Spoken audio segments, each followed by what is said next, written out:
I'm Dr. Neeraja, Chief Fertility Specialist, Dr. Neeraja's Fertility and Gynec Center, KPHB 6th phase. So our main aim is to make you fertile. ఇంకొకటి అంటే miracle baby ఒక example చెప్దాం అనుకున్న ఒక couple గురించి. AP నుంచి ఒక couple వచ్చారండి, almost marital life 4 years. So వాళ్ళు ఇన్ఫర్టిలిటీతో వచ్చారనమాట.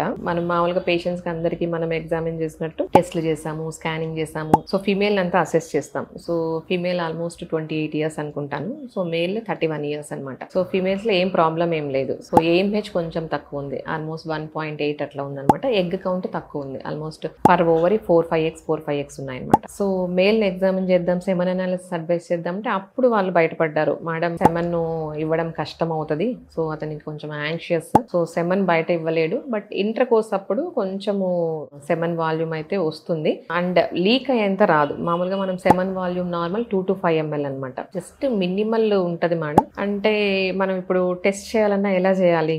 సో జస్ట్ మనం టెస్ట్ నుంచి మనం తీసుకోలేమన్నమాట. సో ఇది పేషెంట్ హిస్టరీ. సో అనాలిసిస్ కూడా మనకు చేయలేదన్నమాట, కుదరలేదు చేయడానికి. అండ్ సరే, అండ్ మనకి ఇప్పుడు కండోమ్స్ దొరుకుతున్నాయి, non medicated condoms just for semen analysis. So అది కూడా ఇచ్చి చూసామన్నమాట. సో దాంట్లో కూడా ఆల్మోస్ట్ ఒక డ్రాప్ ఉంది, బట్ ఆ పేషెంట్ వచ్చేలోగా డ్రై అయిపోవడము, మీడియా వేసినా కుదరలేదు, అనాలిసిస్ కుదరలేదు. సో ఎలాగా చేయాలి? పేషెంట్ ఏమో కొంచెము యాంగ్షియస్, ఎలా చేయాలి అని. So they ready for the procedure అనమాట, any type of procedure they want baby. So వాళ్ళకి సోషల్ ప్రెషర్ ఉంటుంది, ఇవి మనం బయటకు చెప్పలేరు కాబట్టి ఇది అనమాట హిస్టరీ. సో వీళ్ళకి ఏం చేస్తామంటే మెయిల్ ని వేరే విధంగా మనము ఎవాల్యుయేట్ చేస్తాం. స్కాన్ చేస్తాము, జెనటేలియా ఎగ్జామిన్ చేస్తాం, టెస్టిస్ వాల్యూమ్ బాగుంది, స్కాన్ చేస్తాము, వ్యారికోసిల్ ఏం లేదు, సో అల్ట్రాసౌండ్ కూడా నార్మల్ ఉంది, హార్మోన్ టెస్ట్ చేస్తాము, అవి కూడా బాగుంది.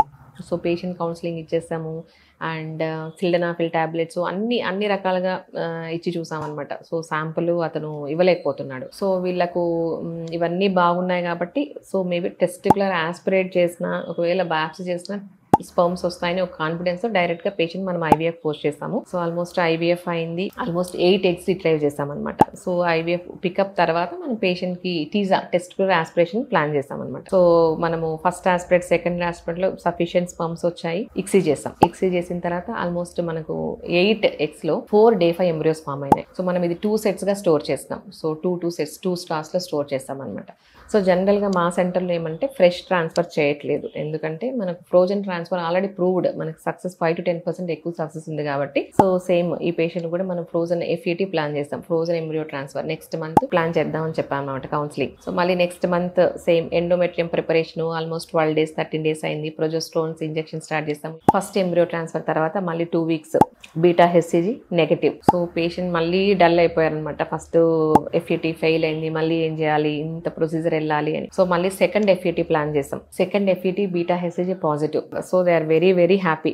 సో ఇది ఎందుకు చెప్తున్నానంటే, సో ఏం ప్రాబ్లం ఉన్నా కూడా మనకు ట్రీట్మెంట్ అవైలబుల్. సో పేషెంట్స్ ఏదైనా ప్రాబ్లం ఫస్ట్ డాక్టర్ చెప్తే డల్ అయిపోతారు, డిప్రెస్ అయిపోతారు అనమాట. సో ఇది ఏమంటే ఒక టైప్ ఆఫ్ కౌన్సిలింగ్. సో ఏం ప్రాబ్లం ఉన్నా సరే మనకు ట్రీట్మెంట్ అనేది అవైలబుల్ ఉంది. అట్లా మేల్ ప్రాబ్లం ఉన్నా, ఫీమేల్ ప్రాబ్లం ఉన్నా మాక్సిమం ట్రీట్మెంట్స్ అన్ని అవైలబుల్గా ఉన్నాయి కాబట్టి పేషెంట్స్ ఏం టెన్షన్ పడక్కర్లేదు. జస్ట్ కొంచెం కూల్గా ఉండి కొంచెం కౌన్సిలింగ్, పేషెంట్ డాక్టర్ ఏం చెప్తున్నారో ఫస్ట్ వినాలన్నమాట. కొంతమంది మేల్ పేషెంట్స్ ఏదైనా ప్రాబ్లం చెప్తే డల్ అయిపోతారు, ఫస్ట్ ఏమవుతుంది వాళ్ళు డాక్టర్ని చేంజ్ చేసేస్తారు అనమాట. అది కాదు పద్ధతి. సో ఏం ట్రీట్మెంట్ ఆప్షన్స్ ఉన్నాయి అవి ఫస్ట్ కనుక్కోవాలి. Thank you.